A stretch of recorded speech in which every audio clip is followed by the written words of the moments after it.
मसीह यीशु के जिंदा जलाली नाम में आप सबकी सलामती हो। लास्ट सैटरडे आप सब ने क्या सीखा था? कोई बता सकता है हमारा क्या मौजूद था? कोई बता सकता है? लास्ट सैटरडे हमारे खादम ने हमें सिखाया था गैर जुबान के बारे में। किसके बारे में सिखाया था? गैर जुबान के बारे में सिखाया था। गैर जुबान के लिए कलाम मुकद्दस में मुख्तलिफ इस्लाहात इस्तेमाल किए गए हैं, जैसे गैर जुबान, बेगाना जुबान, फरिश्तों की जुबानें, गैर नई जुबानें, तरह तरह की जुबानें। ये हमारे खादम ने लास्ट टाइम हमें सिखाया था।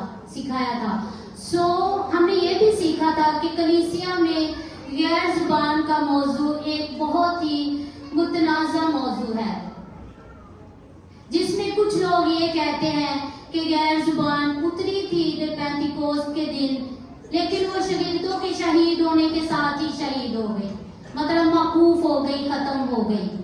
कुछ लोग ये कहते हैं कि गैर जुबानों का मतलब है किसी दूसरे मुल्क की जुबान जिसको हम नहीं जानते लेकिन उसका तर्जुमा कर सकते हैं। कुछ लोगों का ये मानना है। अगर आप में से भी कुछ लोग हैं ऐसे जो ये एतराज लेके बैठे हुए हैं, तो वो आगे उनकी क्लैरिफाई भी है कि हम कैसे अपने जहन को चेंज कर सकते हैं। कुछ लोग ये भी कहते हैं कि अगर कोई गैर जुबान बोलता है तो उसके साथ तर्जुमा भी लाजमी है।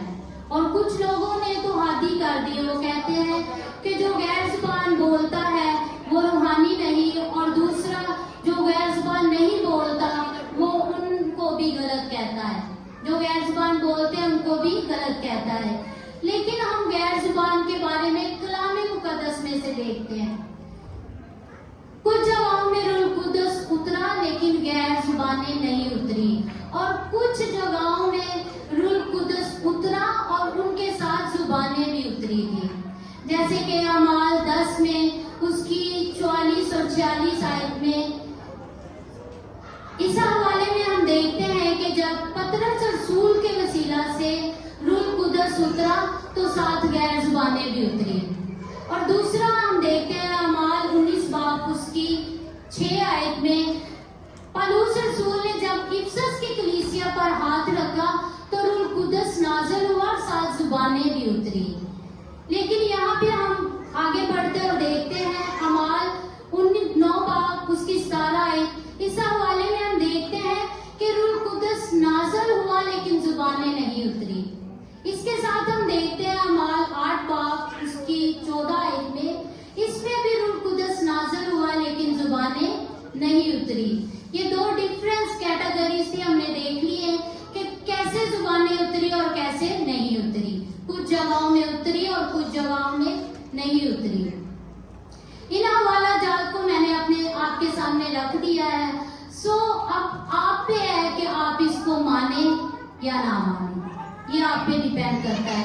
पहला कुरिन्थियों उसका 12 बाब 3 आयत में लिखा है, बस मैं तुम्हें जताए देता हूँ कि जो कोई खुदा के रूह की हदायत से बोलता है वो नहीं कहता कि यीशु मालूम है, और ना कोई रूह कुद्दस के बगैर कह सकता है कि यीशु खुदावंद है।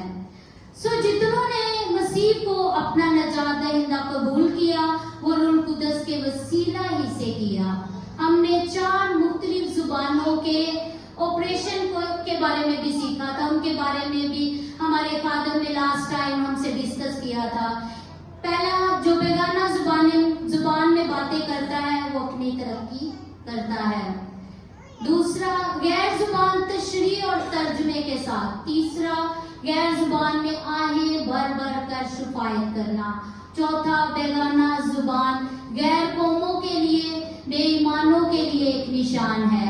हमने ये भी सीखा कि कलाम मुकद्दस के वो हिस्से जो ज्यादा पावरफुल है, लोगों ने उनको कंट्रोवर्शियल बना दिया है, उनको ज्यादा डिस्कस करना शुरू कर दिया है कि ये गलत है या उस पर इख्तलाफ करना शुरू कर दिया है। जैसे पाक शराकत का लेना, कुछ लोग कहते हैं कि बच्चों को नहीं लेना चाहिए, जबकि मसीह का बदन اس کو لینا چاہیے اور یہ ضروری ہے. جیسے بپتسمہ کا لینا، اس کو بھی لوگوں نے غلط کیا ہوا ہے. کچھ کہتے ہیں بپتسمہ لینا چاہیے اور کچھ نہیں کہتے.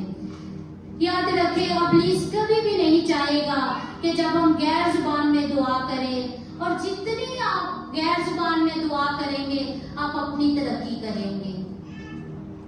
اور جب آپ ترقی کریں گے تو ایک سچے اور جیسا خداوند چاہتا ہے ویسے مسیحی بن جائیں گے. آمین.